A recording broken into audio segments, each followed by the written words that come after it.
Hello, everybody, and welcome back to the channel. Man, it has been a second since I've said that. I, of course, am CR Daredevil, welcoming you once again back to another episode in our TNA series in TEW 9. Yeah, it's been a hot minute. If you're watching these, in the future, and you're just going from one episode to the next, you won't have noticed. But if you're watching this in real time, it has been like 3-4 months since I've recorded a video.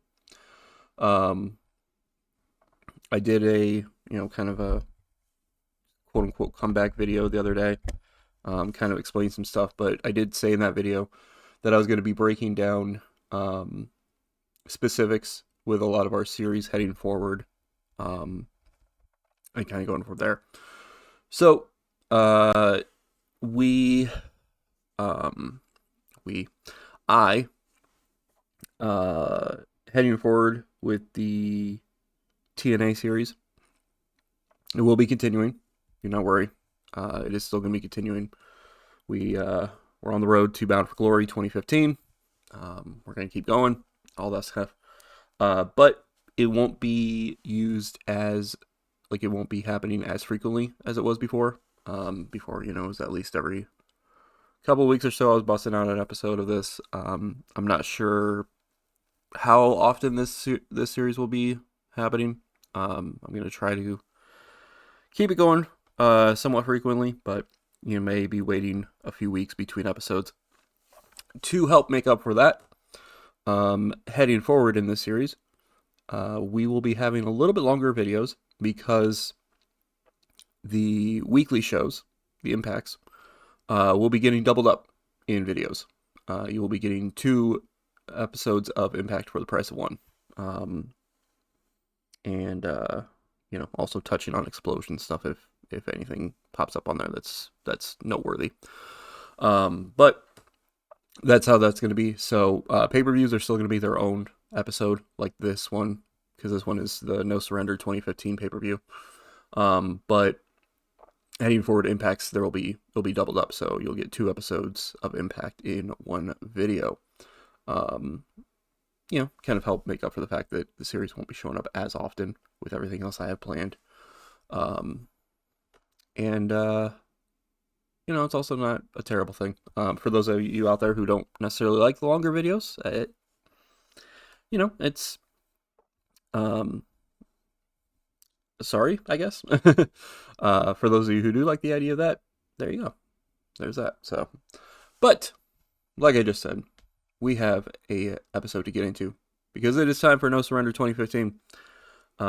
Heading into the show, we are crowning our winners of the Bound for Glory series, both on the men's and women's side.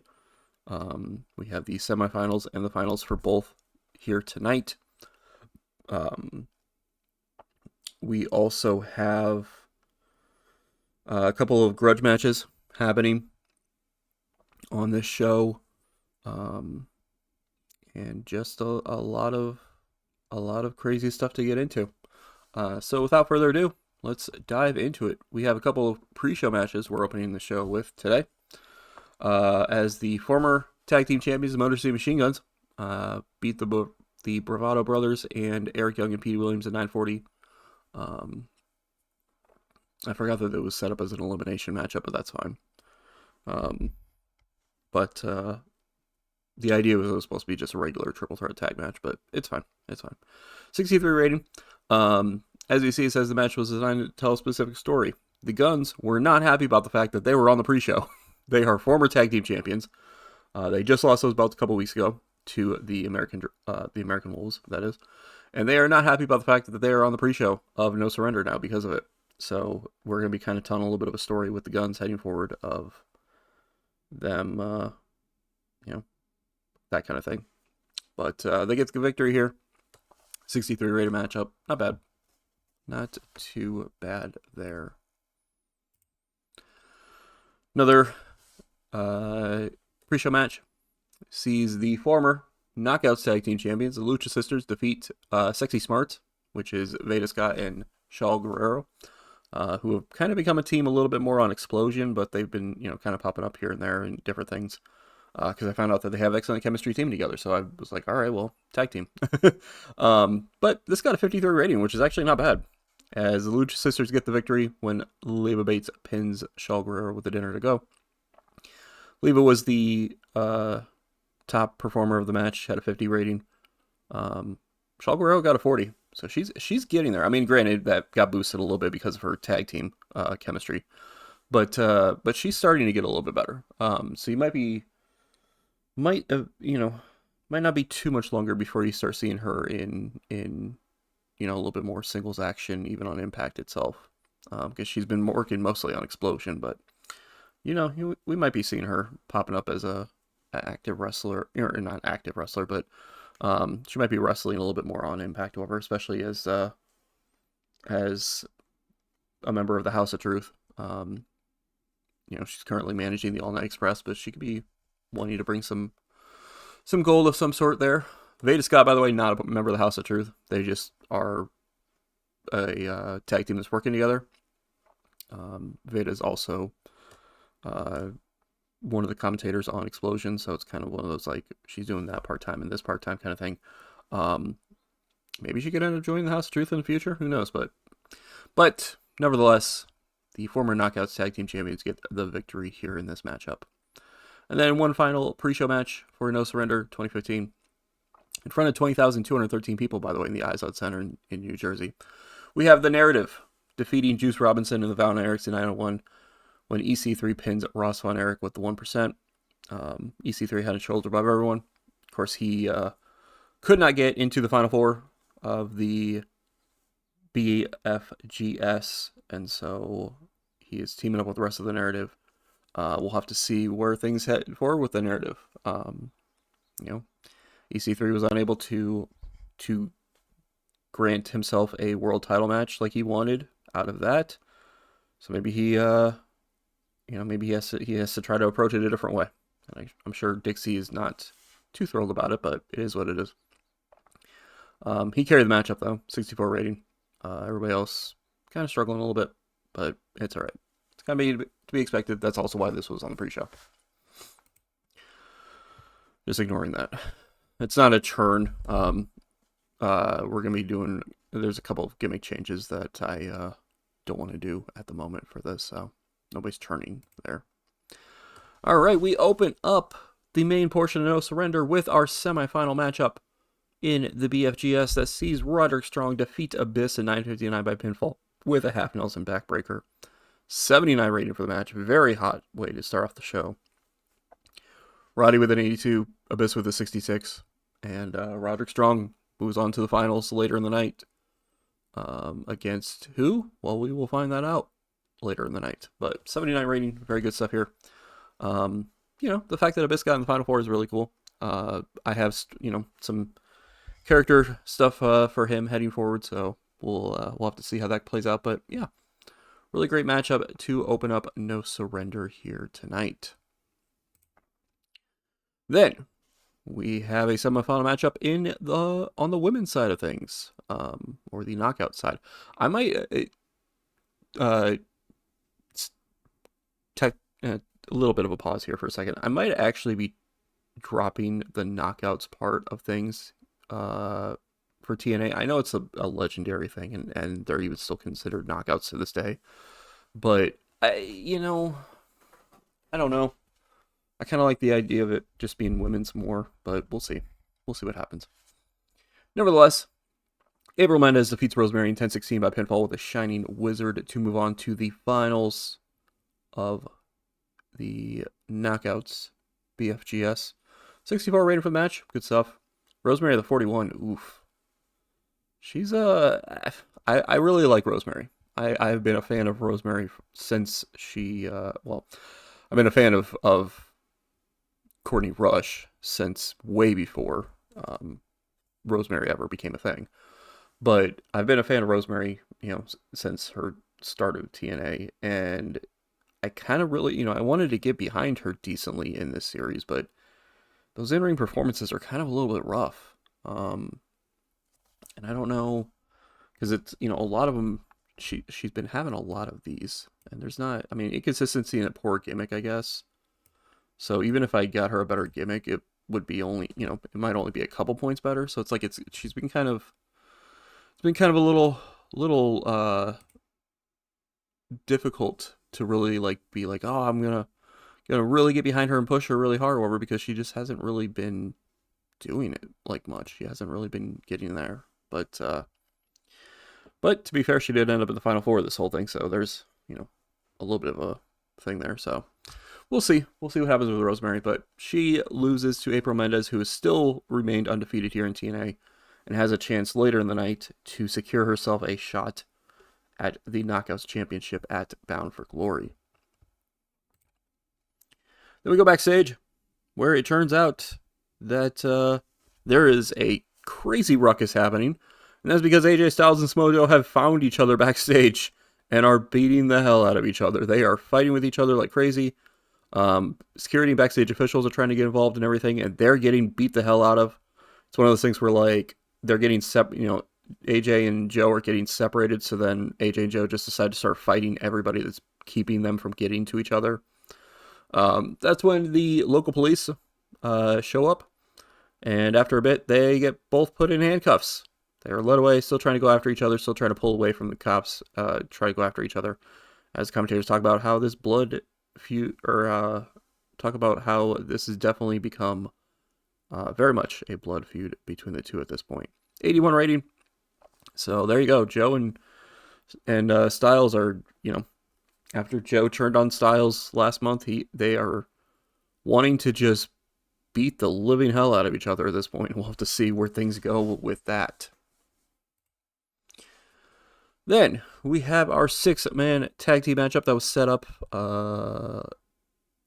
within the last couple weeks on Impact. I can't remember exactly. I should have gone back. Like I said, it's been a few months since I recorded for the series, and I should have gone back and actually looked at the specific history. I did look at like the general history, but I forgot to go back and look at the specific history for when a couple of these matches got set up. But nevertheless, this match got set up recently. The Future Shock was beaten down by the Beatdown Crew after, trying to stop some momentum from Roderick Strong potentially facing Shelton Benjamin for the world title at some point. So it ended up kind of bleeding into a Beatdown Crew versus Future Shock feud. And in this 6-man tag match, the Beatdown Crew of Eddie Kingston, Homicide, and MVP defeat Future Shock's Adam Cole, Bobby Fish, and Kyle O'Reilly in 12:07 when Kingston pins Fish with a blackout lariat. 77 rating for the match. Holy hell. Good God. That is a lot higher of a match rating than I expected for this match. O'Reilly and Fish kind of bringing it down a little bit, mid-50s performances, however, but, you know, it's a work in progress.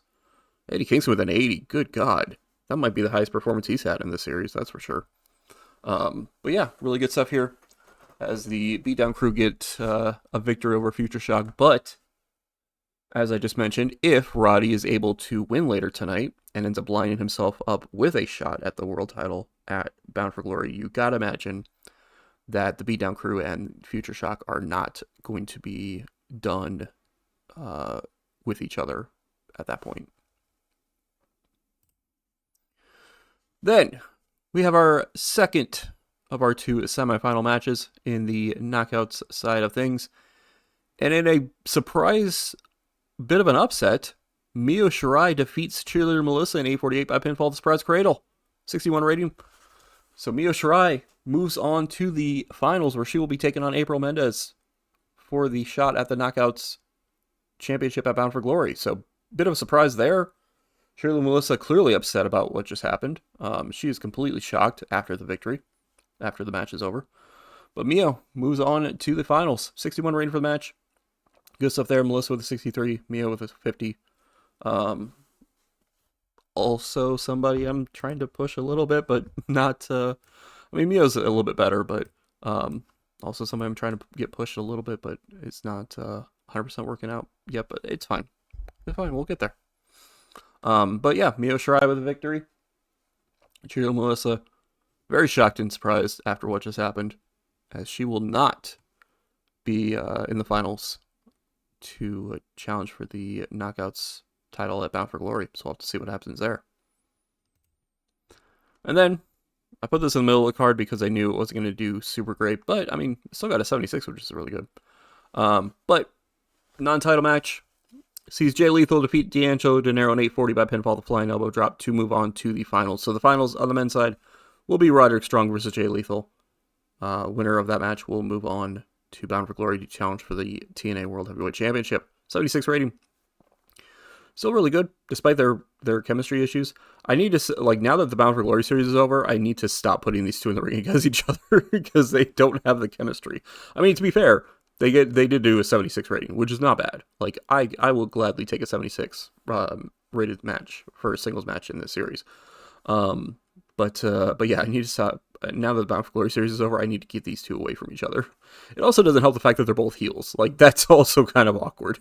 I think I have this set in this as loosely a face heel thing, but the fact that they're both heels, Jay Lethal, of course, kind of the leader of the House of Truth, and D'Angelo Dinero, a member of the Beatdown crew. So the fact that they're both heels is also kind of awkward with it. But 76 rating here as Lethal moves on and will face Roderick Strong tonight. Will he become the first person? I can't say ever. The first person in a minute to hold the X Division and World titles. If he goes on Bound for Glory and wins there, he could be holding the X Division and the World title. Because in this case, he's not giving up the X Division title to get a shot at the World title. He's not doing Option C. So he could potentially be both a World and X champion at the same time. We'll have to see what ends up happening. But 76 rating here as we have our finals set for later in the show. But before we get to any of that, Cheerleader Melissa is standing by backstage with Cheerleader... Well, Cheerleader Melissa is standing by backstage. I meant to say Christy Hemme, but, you know, she's standing by backstage with Christy Hemme, who's clearly upset about tonight's result. Melissa is. Hemme tries to ask a question, but Melissa tells her to shut up immediately and just stand there or else she will hurt her. Melissa is not in the mood. She says that tonight was supposed to be her night. She was the one who was supposed to win this stupid BFGS bullshit and win the title Bound for Glory. But now she will seek revenge. Regardless of how tonight's final match plays out, she will seek revenge. So it seems like Melissa is not done with Mio Shirai. Where is that going to lead us? We're not sure, but it is interesting. It is interesting to think about for sure. 55 rating for this. Good stuff there. As Cheerleader Melissa may be hunting down Mio Shirai. Mio might have to watch her back heading forward. Then we have our submission match, the rematch from Hard Justice between Austin Aries and Robert Roode. Robert Roode, of course, won that matchup by cheating, so they made this a submission match this time. And in About the Heads of Pro Wrestling Great Heat, Austin Aries defeats Robert Roode in a submission match in 13:43 by submission with the last chancery after blatantly cheating. That's right. Austin Aries cheats to win this matchup. Now you may be saying, well, Daredevil, it's a submission match. There's not DQ or anything like that. You know, so it's not really like cheating. And you're wrong. You're not wrong. But the idea that we're selling is that Aries still ends up kind of cheating anyway. Like, it's one of those things that, like, he ended up, like, he was in a submission move from Robert Roode, and the referee, the referee was checking on him, and Aries ended up kind of poking the referee in the eye, making it seem like, oh, I'm trying to reach for the ropes. Oh, I poked you in the eye by accident.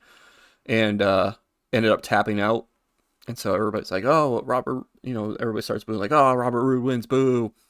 And so Robert Roode stops and celebrates. But of course the referee didn't see it because the referee got his eyes poked. Aries ends up producing a pair of brass knucks. Gets up and cold locks Robert Roode from behind. Then locks in the last chancery and gets the victory. Of course, Aries is the face, but he's just trying to do the reverse of what Robert Roode did. Of course, Robert Roode cheated last week, in the last match, so Aries is trying to cheat in this one.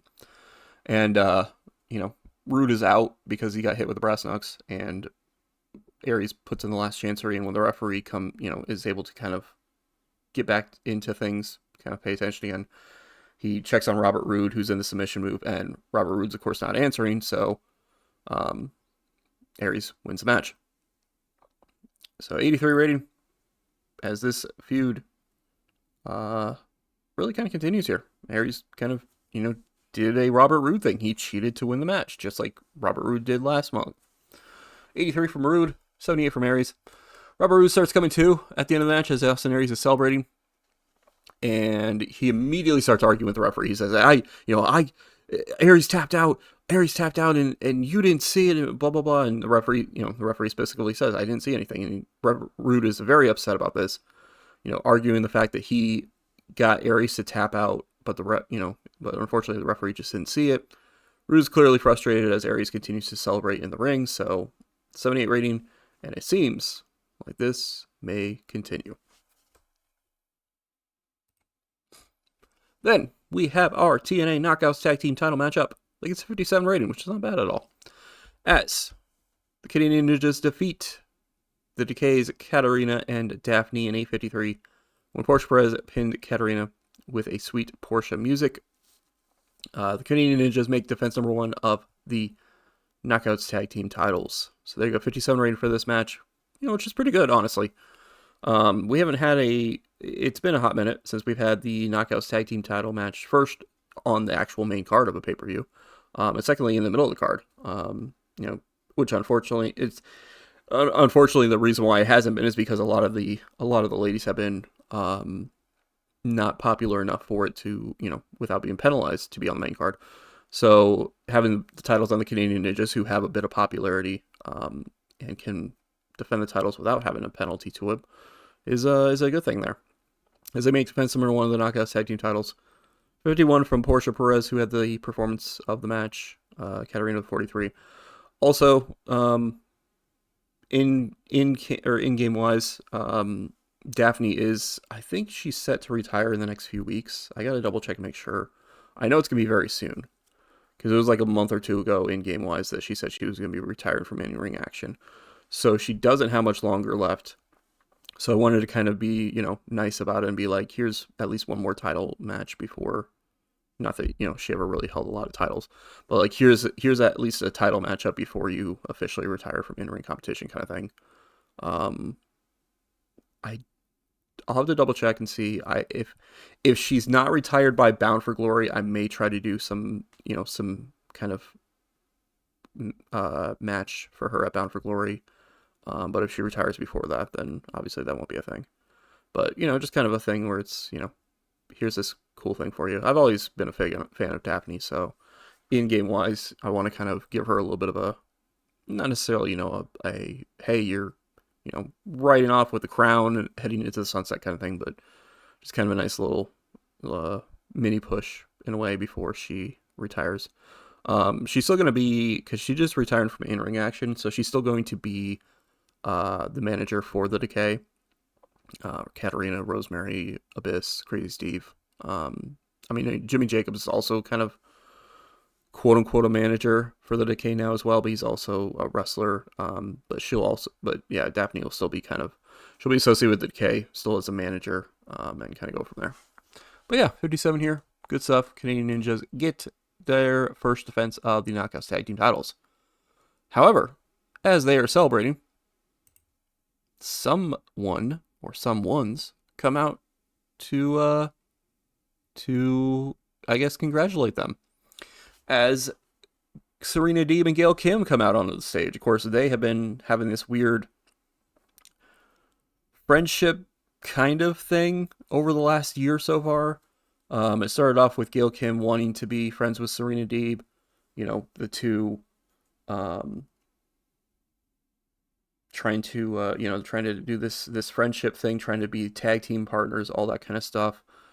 Deeb was not for it at first, especially because Gail Kim kept cheating in matches while they were teaming up, however, and eventually, I guess Deeb kind of just ended up accepting Gail Kim as a potential friend / tag team partner, and kind of started supporting her, including in her failed attempt to capture the Knockouts championship at Slammiversary earlier in the year. But obviously, it was kind of that little tag team was kind of put on hold a little bit during the BFGS because Serena D was part of it and was trying to secure herself a shot at the Knockouts championship. Unfortunately, that did not end up happening for her, but we're able to get back to this now as Deeb and Kim are on the stage there. Kim kind of mockingly claps for the champions as Deeb smiles at them before making that all too familiar belt motion. The Canadian Ninjas are not happy about being interrupted and start kind of jaw-jacking with Deeb and Kim as commentators talk about this being a potential future title matchup. So we may just see Serena Deeb and Gail Kim challenging for the Knockouts Tag Team Championships that the Canadian Ninjas, Nicole Matthews and Portia Perez, currently have right now. We'll have to see what ends up happening with that. 59 rating for the segment. Could be an interesting little feud heading forward with that. Speaking of Jimmy Jacobs, it's time for a rivalry here. As Colt Cabana, Jimmy Jacobs, cage match happening at No Surrender here. And 72 rating, as it's considered kind of a wild brawl. They're just going at it. You know, you're not really seeing a lot of wrestling in this cage match. You're seeing a lot more fighting and all that kind of stuff. Both men ended up kind of bloodied up a little bit. And at the 12:04 mark, Colt Cabana gets Jimmy Jacobs to submit with the Billy Goat's Curse. 72 rating, 69 from Colt Cabana, 54 from Jimmy Jacobs. And as you see there, the storyline has come to an end. I could have carried this out another month and had Colt Cabana and Jimmy Jacobs fight at Bound for Glory, but I already have too much on planned for Bound for Glory. And I wanted to do this to kind of get this taken care of.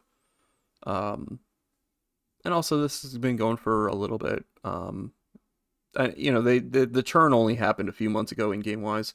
Well, maybe a little bit more than a few months ago, but it's, you know, I was like, hey, it's probably time to finally put an end to this feud. So there you go. Colt Cabana, Jimmy Jacobs, the feud has come to an end. Colt Cabana wins.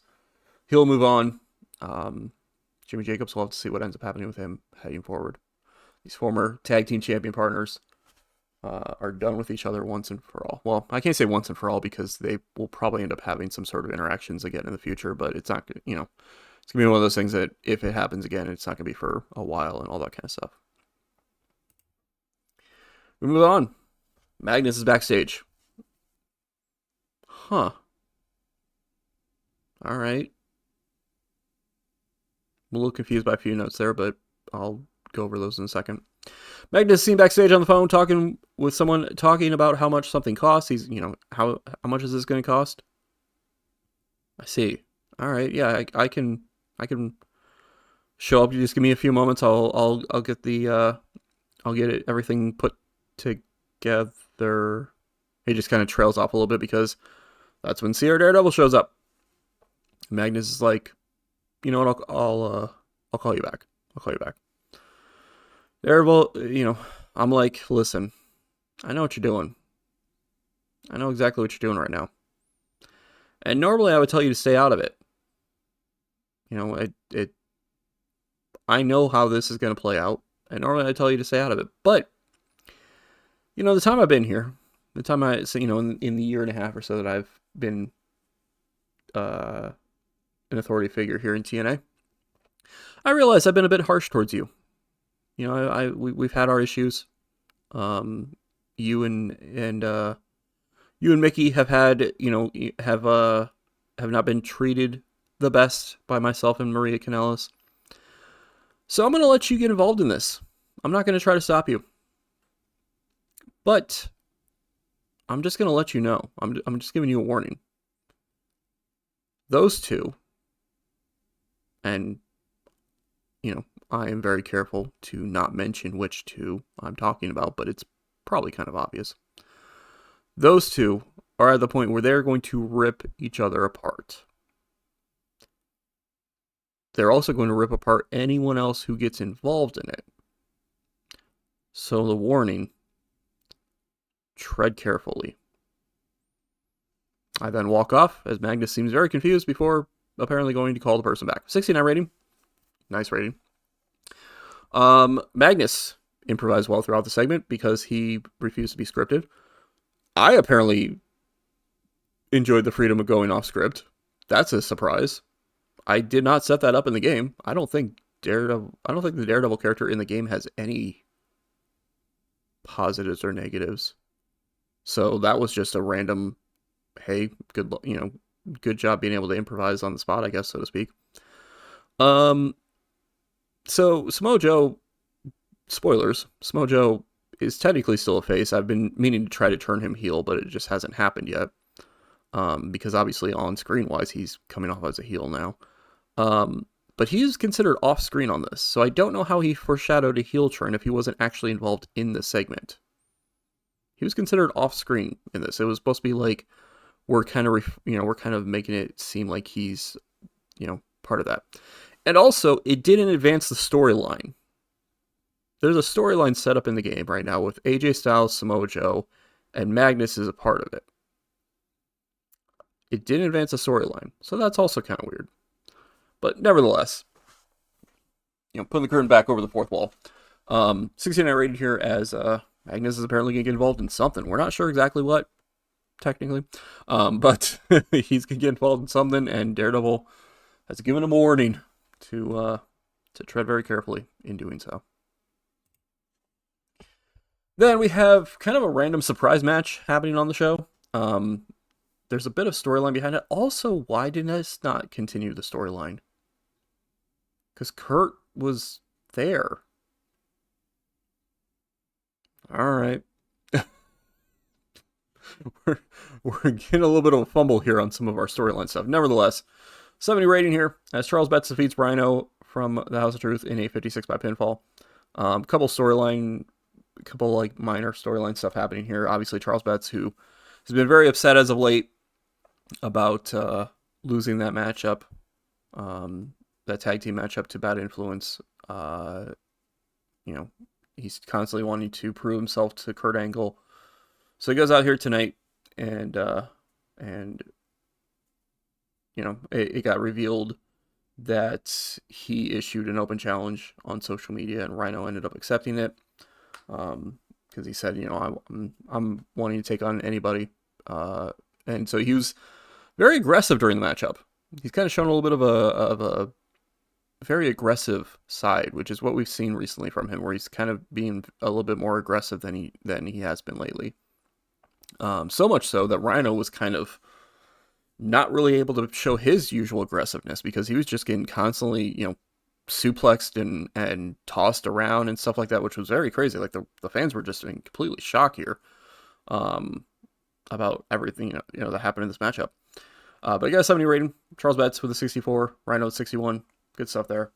As we'll have to see what ends up happening with this, because this is kind of a weird situation where Betts had this match set up and then just was very aggressive about the whole thing during it. So we'll have to see what happens with it. We'll have to see what Kurt thinks about it, all that kind of stuff. But yeah, 70 rating there. Then we have our finals of the knockout side of the Bound for Glory series. And probably to nobody's surprise, April Mendez defeats Mio Shirai in 13:58 by pinfall of the Shining Wizard. 68 rating from the matchup. 64 from April Mendez, 51 from Mio Shirai. And April Mendez is your 2015 Knockouts Bound for Glory series winner. She's been undefeated the entire time here in TNA. Now, peeling the curtain back slightly. As I've mentioned, the Bound for Glory series itself, I let the game book every single time the winners. I just booked the matches, and the game chose the winners every single time. But the semifinals and the finals, I specifically chose the winners. Just because part of it was just because I didn't want to set up the semifinals and then have to pause the video and then set up the finals matches based off of what the game decided and then restart the video. But also because I had a specific storyline in mind for both sides. So, but there you go. April Mendez, who was undefeated throughout the whole Bound for Glory series, who has been undefeated in her time in TNA, is now locked in to the Knockouts title matchup at Bound for Glory. I can't say she's locked in at facing Velvet Sky, though, because Velvet Sky may not have the title by then, but April Mendez is guaranteed to be challenging for the Knockouts Championship at Bound for Glory. Speaking of Velvet Sky, she was on commentary during the matchup, and afterwards, holy hell. Huh. Afterwards, April Mendez gets her hand raised as Velvet Sky is seemingly not happy. The two kind of lock eyes with each other. Velvet raises the Knockouts Championship up. Velvet, of course, she's standing at the commentary table. She raises the title up as the commentators talk about how Mendez is now challenging for the championship at Bound for Glory, but it doesn't necessarily mean that Velvet Sky is going to be the champion come Bound for Glory. This got an 86 rating. What the hell? It is just these two having an interaction with each other, and it got an 86. So their angles between now and Bound for Glory might be kind of fire. That is, if Velvet Sky is able to retain the title by then. The idea is that there's going to be at least one title defense between No Surrender and Bound for Glory.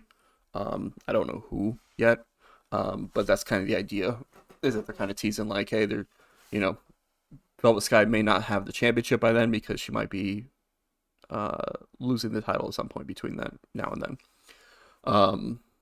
Just because we want to kind of tease the idea that it might not be these two, that one of them is locked in, but maybe not the other.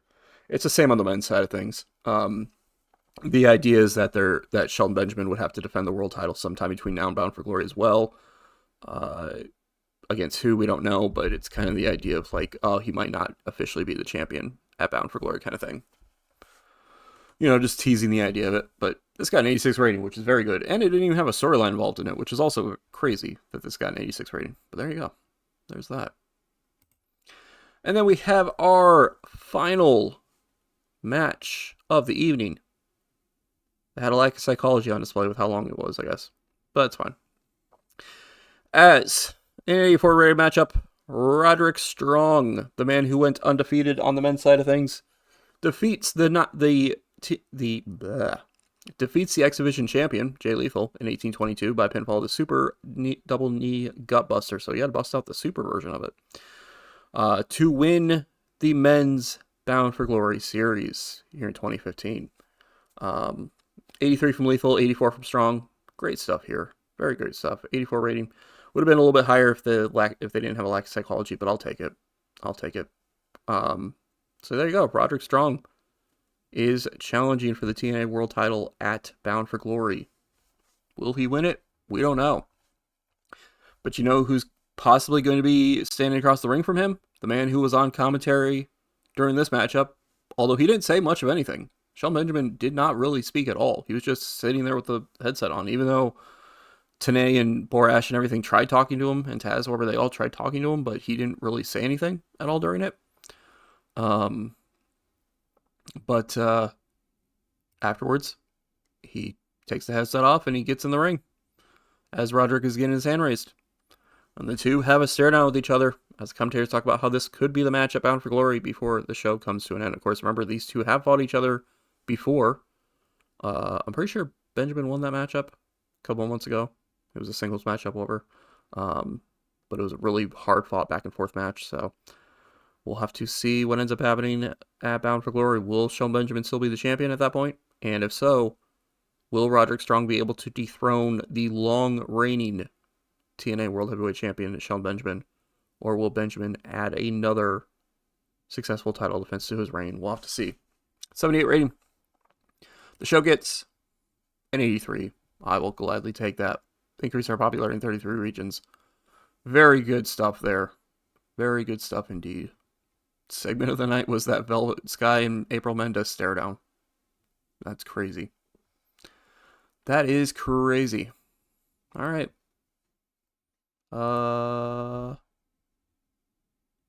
You know what? Let's show some praise to our Bound for Glory series winners. And then who else had a really great performance on this one?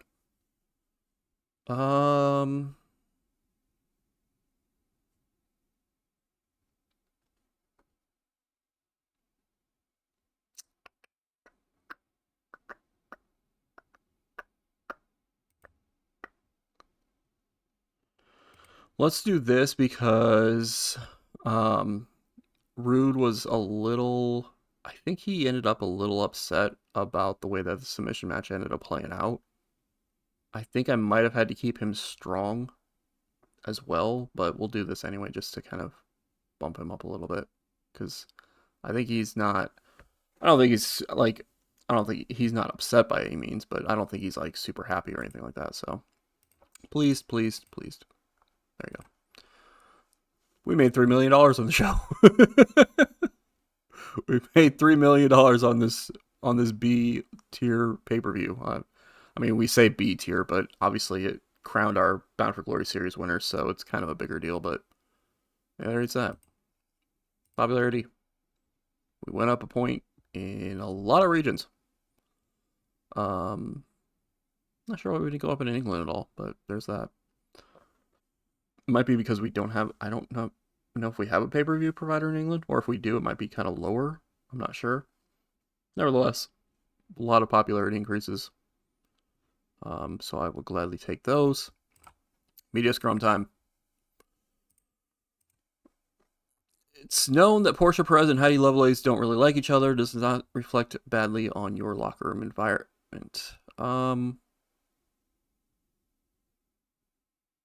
So, if I remember right, I don't remember which one it was, but one of them caused the other's significant other to cheat on them with them. Like it was either Portia Perez's significant other cheated on her with Heidi Lovelace, or Heidi Lovelace's significant other cheated on her with Portia Perez. I don't remember which one is which. I have to double check and see, but as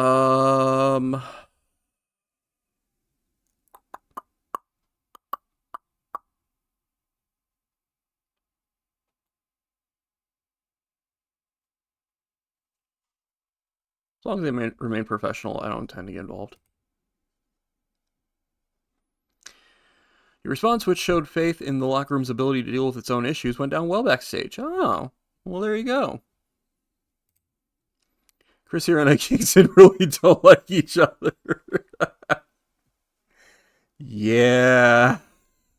That's going to get the same answer. Those two have just not liked each other for many years. Jeff Hardy and Rhett Titus. Man, they're just asking about all this stuff.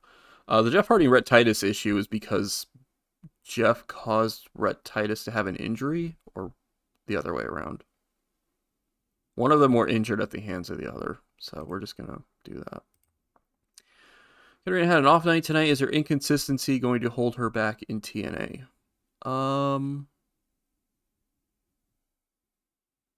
Yeah, everyone has off nights from time to time. Give her a break. Be considered a TNA No Surrender 2015 is being considered a success. How do you feel? I was disappointed. It was a huge success. The whole roster should be very proud.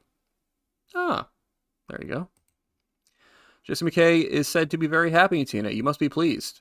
Wow, that's cool. I'm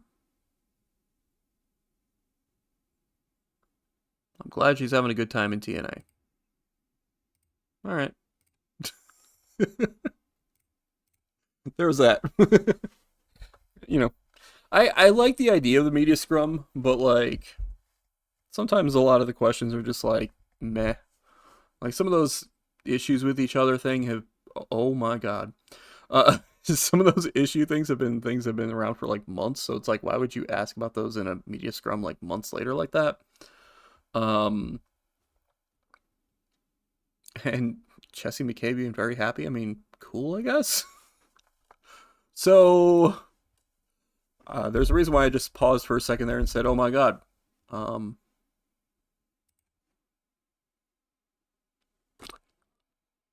TNA have expansion in mind. The popular promotion has recently grown to even greater proportions, and it is heavily rumored that they are about to splash out and bring in some brand new talent to consolidate their position. Probably not. There are also reports that they have several new target markets that they will be aggressively looking to break into. Oh my goodness. We went up. We are big size. We're officially big size. Let's go. Uh, yeah, that's crazy. We'll take a look at that stuff here in a second. DirecTV, yeah, we just have that's just a episode thing there. Apparently Dixie Carter assigned us some new goals. Weird. We have a 30-day warming up process. J Sports expired. That's fine because we have a different broadcaster we're going to be using in Japan. We just finished that up. Pay-per-view buy rate in at least one region was reduced because TNA have run so many pay-per-views events in the last month that the fans have become jaded. We only ran one. Maybe there was a second one in there. I know I did a, a minor one-off show that I didn't actually do an episode for because it was supposed to be more just like a glorified house show. Because I was trying to get a deal. I was trying to make sure I used up an episode on a deal before it expired. Otherwise, I would have been penalized for it. So maybe that was what it was. I don't know. 5.61 buy rate for TNA. No Surrender 2015. 2.8 million buys. And because it's also on TV in a couple of regions, it got a 0.01. But that's unimportant. All right, let's go look at that stuff really quick. I want to do this because I don't remember.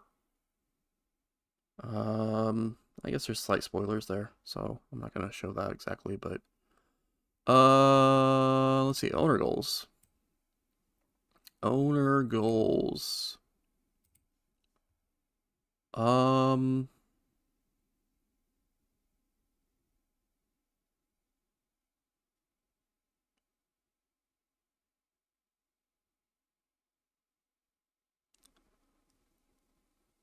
What?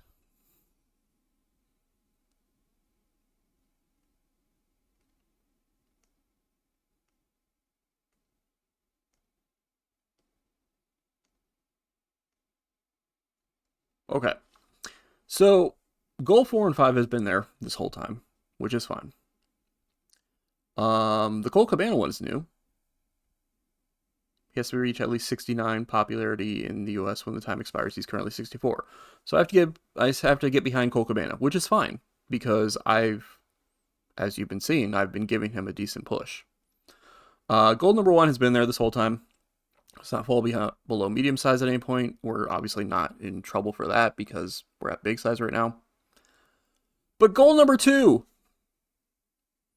Dixie Carter wants to avoid a bloated, expensive roster. When the time expires, you must have no more than 38 workers with the wrestler or occasional role on the roster. You currently have 99. Yeah, we have a lot of part-time, people that are like working for us, but also working for a lot of other companies who I bring in every now and then. There's a problem there, and it really sucks that it's high importance. There's a problem there because okay, I guess it's not as much of a problem because it turns out that the cutoff is 32 at big size. I thought it was gonna be higher. I thought we needed to have like 40 something at big size. Nevertheless, we're not doing that. I'm not going to suddenly get rid of 61 workers on my roster. And also, that's a ridiculous thing anyway. We're a big size company. We're not with a 2-hour A show and a 1 hour or 1.5 hour B show. We're not going to be running with just 38 workers. That's stupid. Granted, 99 is probably a little too much. I probably need to start cutting some people out, but 38 is ridiculous. So that's not going to be happening. So Dixie's not going to be happy with us soon. But it's fine because she rates us as excellent anyway. So yes, this will be a significant hit, but it's not going to be a I don't think it's going to be a you're getting fired hit. But that's going to be something we're going to have to deal with in 89 days in game-wise, is that we are going to be getting hit for that. So that's fun. But we are officially big size. We've officially hit big size. 77 popularity in most of America. So there you go. I'm sure we'll be able to stay at that, if not potentially a little bit higher than that. Next is huge, but I don't know if that's going to be happening anytime soon because we have to get 71 throughout the regions of either Canada or Mexico. Canada is kind of all over the place. It's kind of hard to tell if we're going to be, because Maritimes is a 68. And it's kind of hard to get Maritimes up. Maybe if I started doing house shows there, maybe. I don't know. Mexico is still like in the 55, so it's going to be a while before they would be up there either. So, but yeah, there you go. We are officially big size in this. We are getting there. It's really funny with this Europe thing. Central Europe is the only one that actually, like, there's a broadcaster that only shows up in Central Europe, and they're the only ones in Europe willing to give us a broadcasting deal outside of pay-per-views.